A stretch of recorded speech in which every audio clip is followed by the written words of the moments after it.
Hot Takes or Toast is brought to you by Siegfried and Jensen with 30 years of serving Utah. Question of the morning, Rudy Gobert wins his 4th Defensive Player of the Year award. How much pride do Jazz fans take in him getting it? Tons. You're darn tootin' it's tons. Brandon, good for him. I hope they win it all. Me too. Leroy, I will always be a Rudy fan. Me too. Tyson, I couldn't be happier for him. Me too. Earned it. He did. Absolutely. Candace, Gobert's my favorite player from the last 20 years of Jazz basketball. I don't understand why people hate him so much. I'm glad he's doing well. I don't think people in town hate him. I don't think that's true. There may be in the league. I think there's jealousy. Guys like Shaq. It's hard for when you've been the focal point for so many years and now you're just a talking head. And nobody runs to you for post-game interviews anymore. I get that. You were the cat's meow. Now you're not.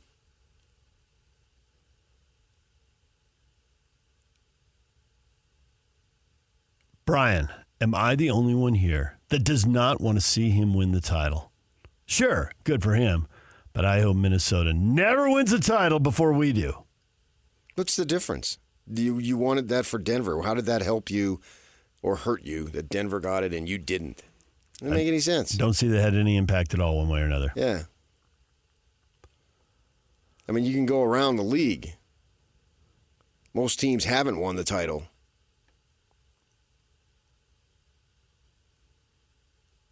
Gray, good for him. The Jazz front office imploded a team way too early. The rebuild may take a long time. Yeah, we'll know more this summer what they do. And their actions will show it. And if they make some big moves, and what did he go? Big game hunting. So if they do that, then that'll hasten it. If they don't, then it won't. It'll be black and white. We'll know for sure. They can say and do whatever they want. But we'll see it. That's the great thing about it. I don't need to be in the weight room at 5:30 on a Tuesday morning. I can see it. And go ahead. Chad says, I still think the Jazz front office imploded a winning team way too early in favor of a complete rebuild when all they needed to do was surround Mitchell and Gobert with a better supporting cast.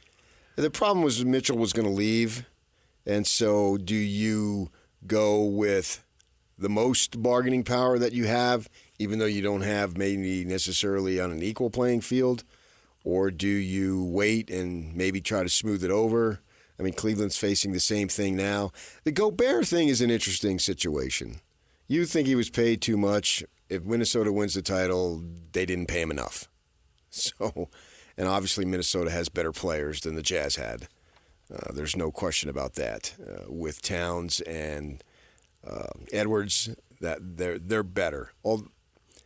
They're definitely better than any of the other players. I was going to say that Edwards wasn't better than Mitchell at the time, but they didn't have Gobert at the time from Minnesota's perspective, so they weren't all in until they saw. And I'm sure the folks in Minnesota, they might be to a degree surprised that Edwards is this good, but I don't think they're surprised that he's good. They drafted him number 1. They see him. They know his work ethic. They know all behind-the-scenes things that he's got going on there.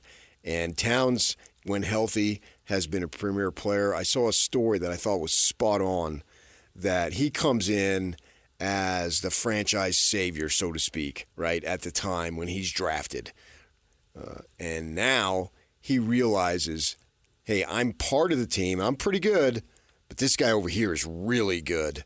And so he has, according to the writer, and I don't remember who wrote it and all that, but I remember reading it and thinking, yeah, that makes a lot of sense to me, that Towns is perfectly comfortable in his role. He doesn't have to be the top dog where all the attention is focused on me and everybody's doing the wow moments that we're now doing with Edwards as we see this incredible player develop into a big-time superstar right before our eyes. And with that, Towns gets that, okay, if I've got this player over here and look at him go, and I got Rudy as an anchor, defender who isn't going to whine if he doesn't get shots a whole lot, and then I got a bunch of other role players, man, I am in a really good situation. Don't mess that up. It's like Magic had said years ago, man, it's all about winning. And that's not about this or that. Winning, if you want all this or that, you can help get yourself closer to that by winning.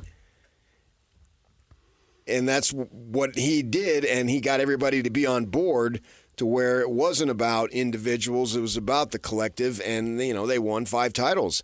And so here, that was the premise of the story, was that's what Towns is thinking.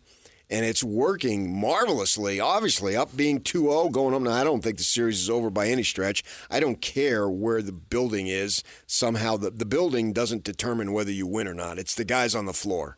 And we saw that. So I wasn't surprised that they won Game 2, so I certainly can't be surprised that they are Game 1. I'm not surprised that they won. I think you put a lot of emphasis on the venue location.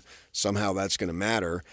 So they've got this opportunity. I don't think the series is over. I think Denver is very much capable of winning. They'd have to win 4 out of 5. It's going to be extremely difficult. I understand that. Now, if they go down 3-0, that's another story. It hasn't been done in the NBA coming back from 3-0. So even though it's not an elimination game, Game 3 Friday night feels like an elimination game. I think in this sport it is because nothing changes from game to game. It's not like baseball. It's not like hockey. Where things can change from game to game. These are the same guys, the same lineups, everything's the same. So if they beat you 3 straight. Leave the venue aside. Do you think Denver's multiple individual meltdowns among leaders suggest that they know they don't have answers for Minnesota?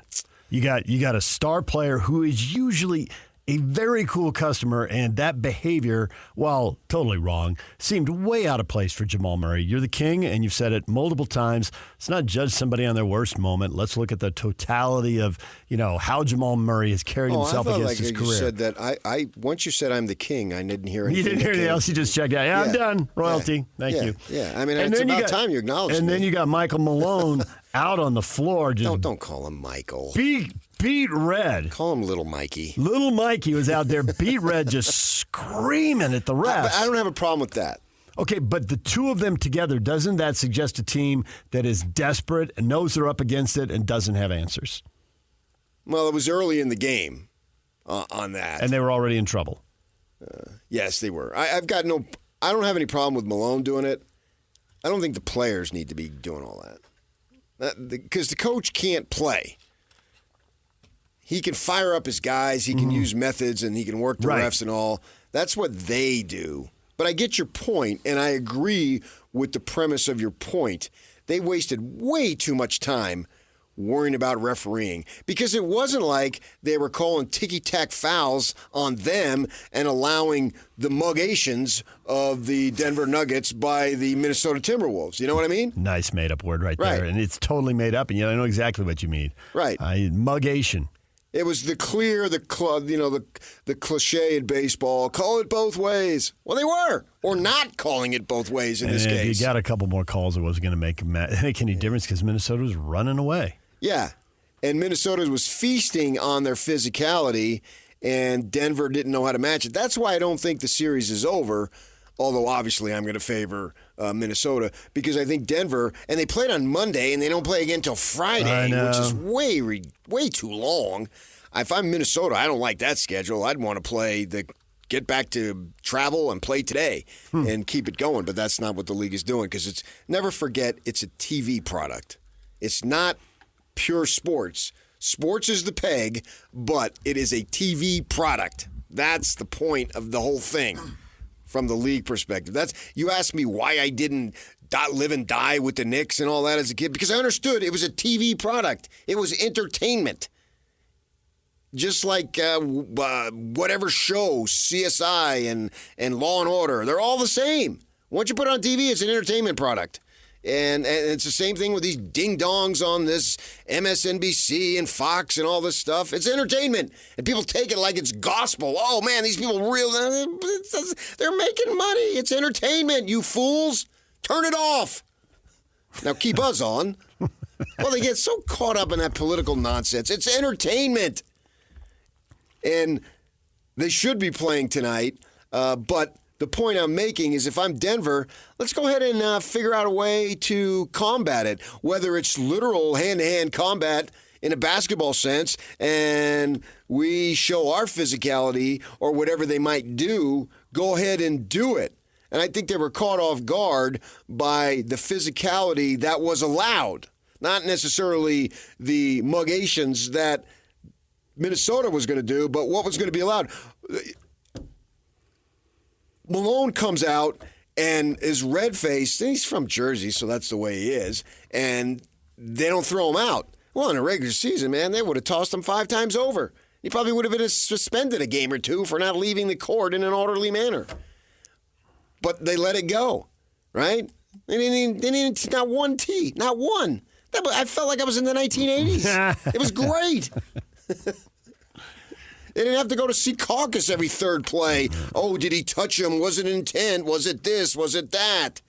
I mean, I feel like we're in junior high half the time with this going to see caucus left and right. My goodness. And then the other night on a kicked ball that wasn't kicked, they can't go to see caucus. You go to see caucus for every other thing. You can't go to see caucus on that. And they were in New York. See caucus is a 9-iron away. They could have drove over.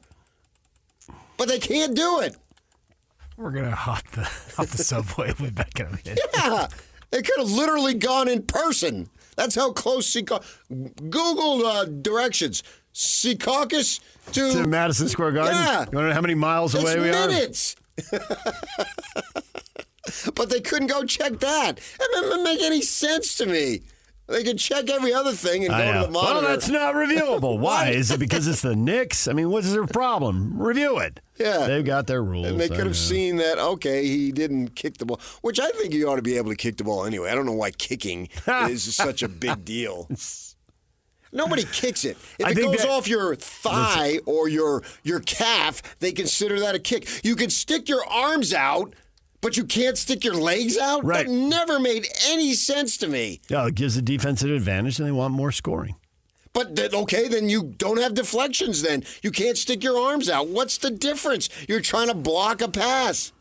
It doesn't make any sense to me. The difference is your arms are your arms and your legs are your legs.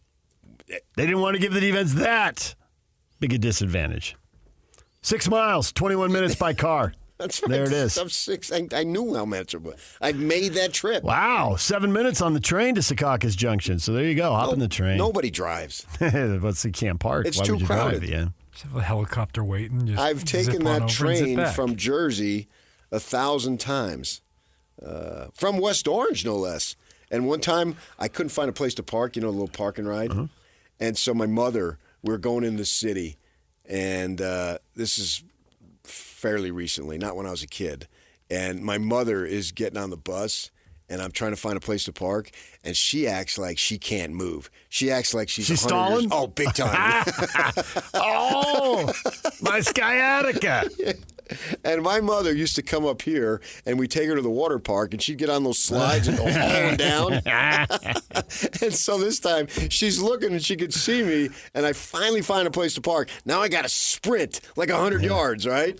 And so she's trying to gets on the first step, and then she's got to wait, got to catch her breath. That was a long and way then up. starts talking. How do you get to New York? She's been there. She worked in New York. She worked at City College of New York in Harlem. She knew New York like the back of her hand. And you made it? Yeah. And then when you sit down, does she start laughing? Oh, I knew what she was doing. Yeah. And so, you take the train in and then go into Grand Central Station and away you go and all that stuff and do your thing. So, but you should be fired up that Gobert gets this. And I'll tell you why.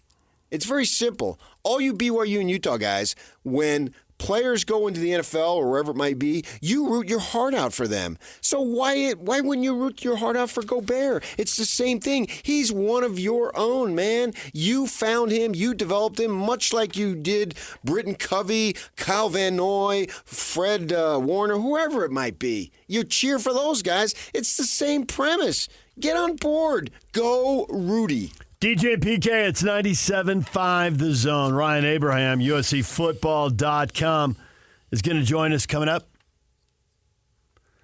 In about 20 minutes, unfortunately, David Viveros, championship director of PGA Tour and LPGA Tour events at Black Desert Rock, just canceled. Well, I mean, Yacht can talk about it. He's been playing there for free. Yak, were you on the gravy train? Somebody else played it for free, too. Yeah, but not most recently. It's awesome. Check it out, folks.